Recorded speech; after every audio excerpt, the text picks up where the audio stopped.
In case y'all missed it last week, your boy LeBron said, well, he didn't say anything. He tweeted some things he shouldn't have.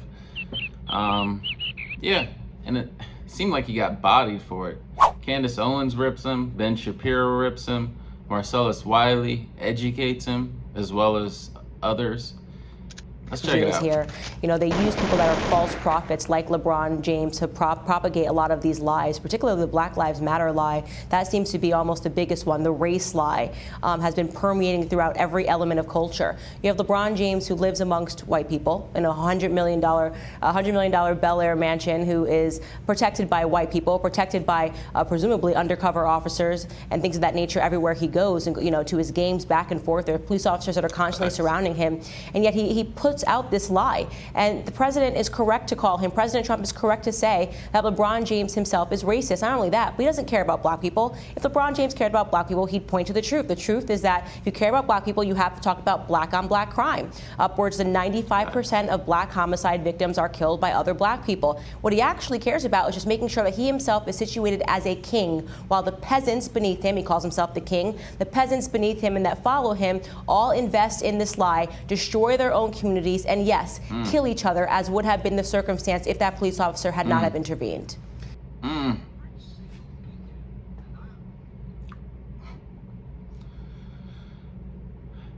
Okay.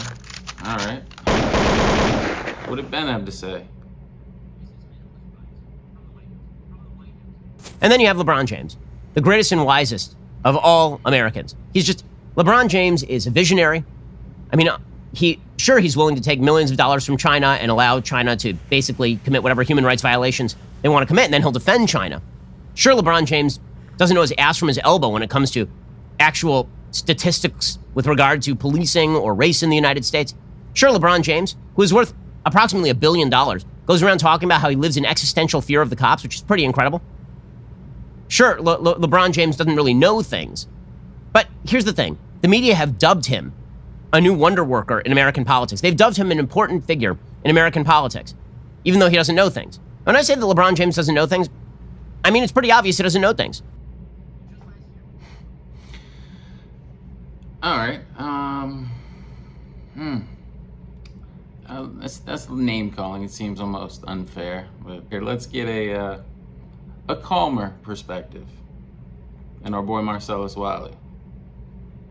I want to actually pray that his profoundness matches the power of his platform. I say it again.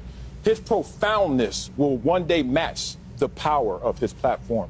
You basically said that, like, dog, you can't do this. You can't be that irresponsible if you're LeBron James, because you have that much power. And we all know when you get that type of power, the responsibility comes with it. The accountability that was deleted in that tweet is ironic. Like, to put up hashtag accountability, which is something that we all need right now in this moment. Accountability on all sides with all people, whether you're talking about the police officers, whether you're talking about the individuals in this situation, or even the victim in this situation. Facts. Every situation with accountability, not just rooting interests.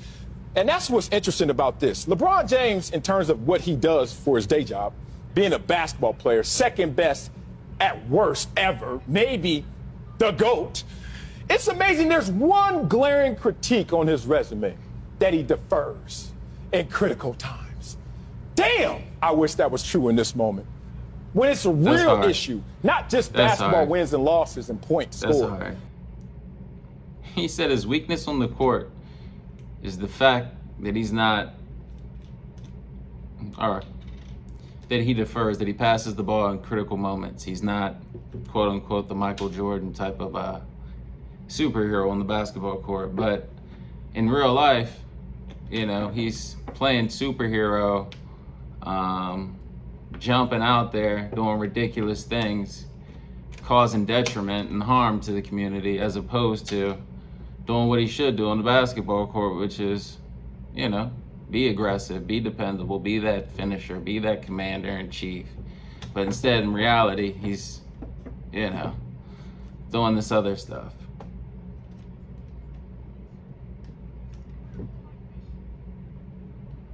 Pass the ball, LeBron. Pass this conversation over to people who know what they're talking about.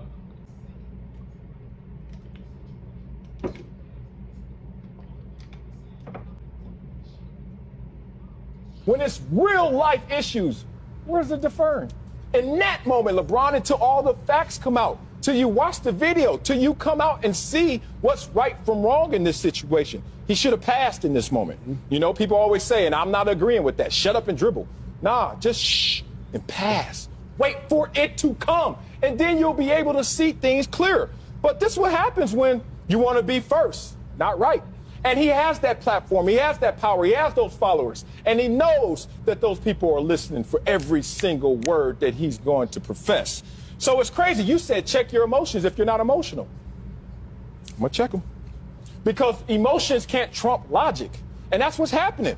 Your agenda can't go before your acumen. You can't pander before your principles. And right now, even if you get all the likes and all the retweets, you know what I say about social media.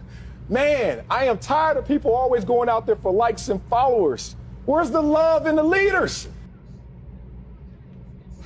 We do need more love and leaders, less likes and followers. I don't care how smart you are if you don't stop and think. LeBron James, he failed in that moment. Don't give a damn how smart you are if you don't stop and think. This is a moment that he regrets, and I think that his ego, I think that LeBron James was selfless enough to say, oh, this is hurting more than it's helping. Remember, there are three sides to every story. Your side, their side, and the truth that meets somewhere in the middle. And I get the pull. I get why LeBron James wants to be first. And right, of course, but first. But in this moment, come on. Who in the hell is looking at this situation any different? The cop has an impossible choice, which is to save a life, I'm going to have to take a life. And it's just that simple. Like, I get where we want to say, but this happened over here, but that ain't this. I'm talking about right here. And when you're that powerful, LeBron, you have that platform, you have to stay in that play, to use basketball terms. You have to stay in that vacuum. It's just interesting when that happens. But LeBron James, man, it's been a lot of missteps, man. And I'm not going to balance it out because I think the good outweighs the bad, certainly. But LeBron James has to understand, man. LeBron says he's scared to leave his house. Why? What? I'm not scared to leave my house, and I'm not LeBron James. I'm not enamored like LeBron James. He's scared to leave his house? We could have that conversation another day. LeBron James, in this tweet, what does he say? Oh, man, the system. The system. The same system that is so broken it allowed you to become a billionaire and never get arrested in it. But the system is broken. Are you speaking for other people? We have enough people out here telling us what not to do, what goes wrong. How about somebody who has made it? Single parent. LeBron James, he went to 10 different homes, moving around Ohio his entire childhood. I would love to hear that story of how you became LeBron James against all odds instead of always professing the odds are against all people. I love LeBron James. You know I think he's the GOAT, so don't get me started on this, but you got to look before you leap. In anything in life, I don't give a damn if you're rich, poor, or ugly. You got to look before you leap. LeBron just leaped in this one because he knew his followers would catch him. And that's a problem. I give it to you like this. One, your skin is not your sin. So when people start saying, well, entertainment and athletics, yeah, and other lanes, we're over here now having our kids grow up in a world where they're going to know victims' names before they know professors' names and wise scholars like Thomas Sowell or something like that. But here's the sentence. Tell me how you feel about this sentence. Kids will know victims' names more than they know scholars and professors like Thomas Sowell. I pronounced his name wrong. But they're talking about the black economics professor. I mean,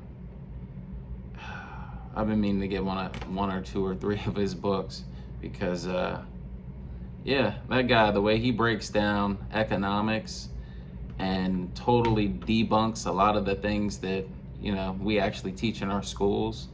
Meanwhile, most people don't even know who he is. It's absolutely sad. I hope my kid knows who he is long before he, knows some of these victims of the modern day. That was actually a very powerful statement, I think.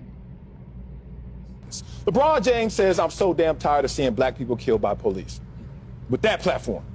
How about this sentence? Instead of that, I'm so damn tired of seeing black people killed. A little different. How about this sentence? Even more idealistic. I'm I'm so damn tired of just seeing people killed. In the misstep, I can't excuse that. In the misstep, like we harp on a play in a football game, and we will spend a whole show on that. Yeah. But then on this, because we like LeBron and he's wrapped in so much love because we not only respect his game, but his commitment to his family, to his community, blah, blah, blah. But the irresponsibility that shows in the micro makes me say, be responsible about the macro. Like, dog, 250 black people killed by police every year. That's 250 too many people. But in the macro sense, there's 7,500 homicides to black people every single year as well. I'm not saying, LeBron, you got to put the focus on that fully, but let's be responsible. We're going to just go in there and say, I want to save 250 people, which we all do. But there's 7,500 in totality that never gets the discussion because the people with the platform are not highlighting that. And that's, look, I grew up trying to navigate around that. I am not scared of the police, brother. I wasn't then, I'm not now. Yeah, in summary, Marcellus is saying that LeBron's not being responsible and accountable. You know, for somebody in his position who comes from Cleveland, a place where, you know, black-owned black crime creates most of the homicides and murders, for you to be highlighting and putting your platform on the smaller numbers and totally missing and ignoring, you know, the things that happen more often, so to speak. It's really it's a disservice. It's irresponsible, and yeah, I appreciate Marcellus calling you out on it. But in conclusion, it seems like he got bodied, if you ask me. Maybe he'll hesitate next time.